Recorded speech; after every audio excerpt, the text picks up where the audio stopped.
disait les premières solutions, effectivement, appeler le 115 et prévenir, pouvoir effectivement recenser, entre guillemets, toutes ces familles qui ont besoin d'aide. Deuxième possibilité, deuxième solution.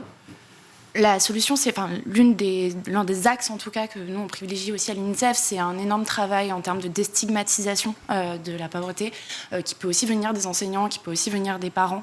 Même si ça repose sur toutes et tous. Mais on l'a montré notamment dans le rapport que nous avons publié à l'automne dernier avec le SAMU social de Paris, qui s'appelle Grandir sans chez soi.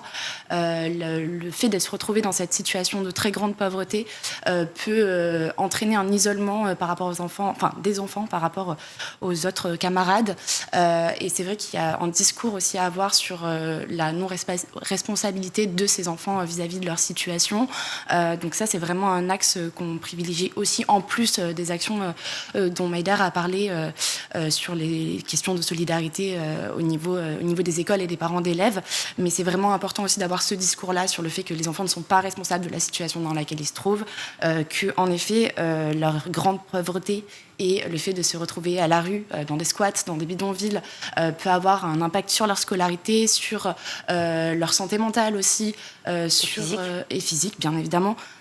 Sur leur réussite scolaire, etc.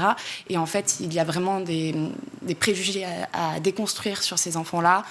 Ce sont des enfants qui ont envie d'être à l'école. Souvent, l'école constitue un vrai ancrage pour ces enfants. Ça permet aussi ça leur permet aussi d'avoir un temps où ils peuvent échapper un peu à ce quotidien qui est rythmé par l'instabilité.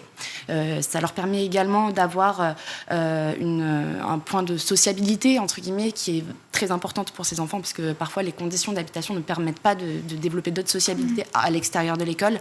Donc l'école est vraiment un endroit important pour ces enfants, mais malheureusement parfois ils sont stigmatisés du fait de leur situation, et il est important de déconstruire justement toutes les questions et tous les préjugés qu'il peut y avoir derrière, parce que l'école doit rester un endroit de bienveillance pour ces enfants.